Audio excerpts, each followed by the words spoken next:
For today's video, we're upgrading our fishing gear.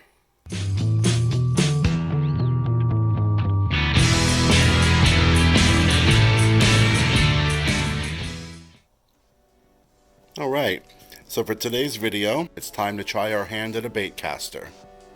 We decided to go with the Garcia Black Max. We went with the left-handed reel, since we're used to the left-handing spinning rods. For the video today, I'm going to do a quick unboxing. I'm going to hook it up to our new poles, kind of go over how everything works, and hopefully get them strung up.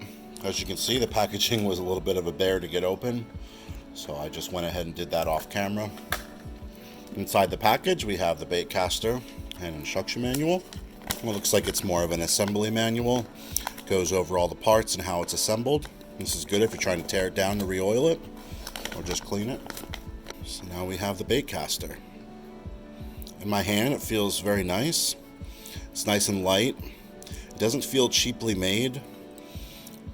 Originally, we had ordered the Cast King Royal Legends. They were similarly priced, but when we received it, it felt very cheap on the materials, all felt plasticky, and it just wasn't something we kept. So we went ahead and returned that and wound up with these Black Maxes. Now I can feel right off the bat, it's got a nice sturdiness to it. It's got a lot of anodized aluminum. Overall, it looks real stylish. It's going to pair very well with the loose carbon fiber rod I'll be using for my own. You've got your drag settings on the side, brake. Okay, I'm going to go ahead and get the other one open, and then we're going to mount it to our rods. The first rod is a Lew's Carbon Fire Speedstick. For this setup, I went with the 7-foot medium heavy rod. Doing a lot of pitching and flipping. We fish where there's a lot of lily pads, so we wanted something a little stronger to pull through it. This rod is light. It was the first thing I noticed when I picked it up at the store, and one of the reasons why I took it home. It's very balanced, and I think it's going to pair well with the Baitcaster. It has a comfortable neoprene handle. You got your hook keeper. It's got the cushioned end. And again, this is the Lew's Carbon Fire Speedstick. Mounting a Baitcaster is the same as mounting a spinning reel. We're going to go ahead and slot it into position. Screw the top part down, which will secure it. Okay, this is now in place. For the second rod, this is the Field & Stream Tech Spec Black. We again went with the medium heavy action.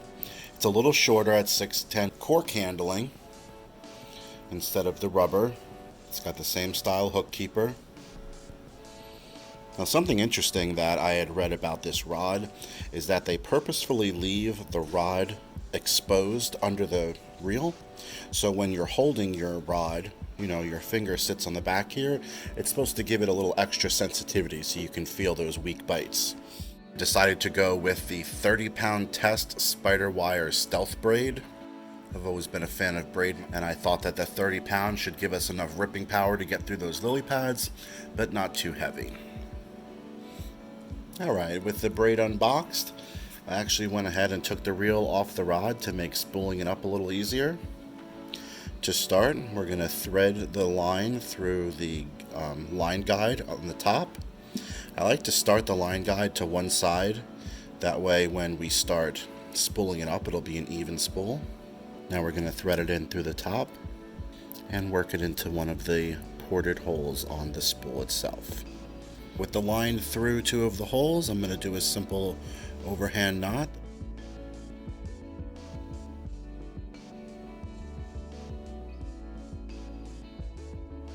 Now that the line has been threaded through the guide and onto the spool, I'm going to trim the knot a little bit. We're going to go ahead and start reeling it in. You want to make sure you're keeping a little bit of tension on the line. You don't want to do too much or else it'll start to bind up. You always want to reel onto the roll in the same way that it's wrapped around the packaging.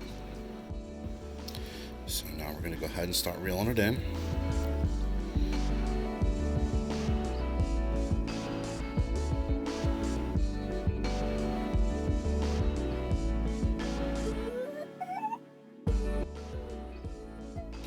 Okay, the line has been fully spooled onto the reel.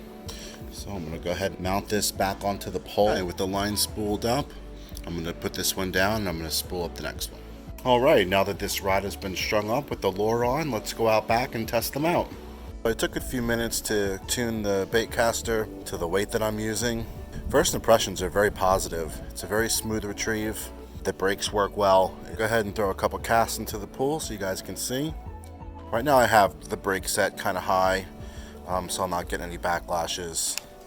This is how it's fallen. As you can see, even with that, not too bad. That's with no thumb stopping. So I'm going to go ahead and reel this in. Right, give it a bit of a cast.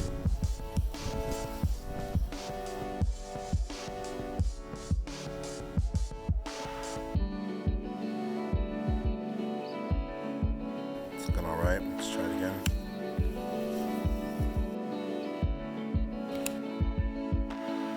Let's go ahead and clear this loose line we have here.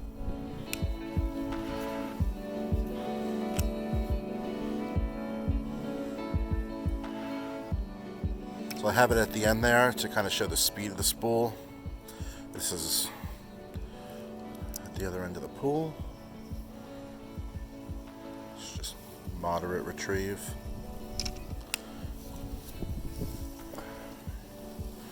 Okay, I'm gonna go for a faster retrieve.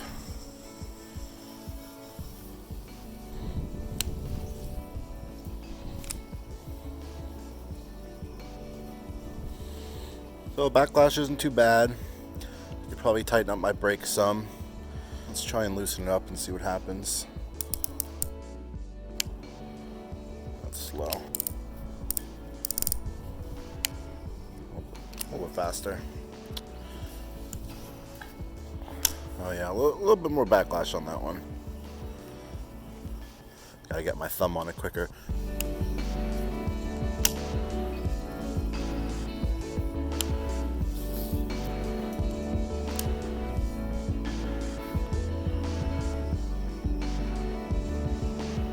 Tell you though, the rod is very nice, very light. I like the action on it. Very accurate. Overall, I like it. Well, it's starting to rain now. I hope this video was helpful for you guys. I really like this Baitcaster. I'm going to get out here and use it some before we get on the water. And when we get out there, hopefully I'll be able to make a video of us catching some fish with it. If you guys have any questions, comments, leave it in the comments below. Like, subscribe, and share, and I'll see you on the next video.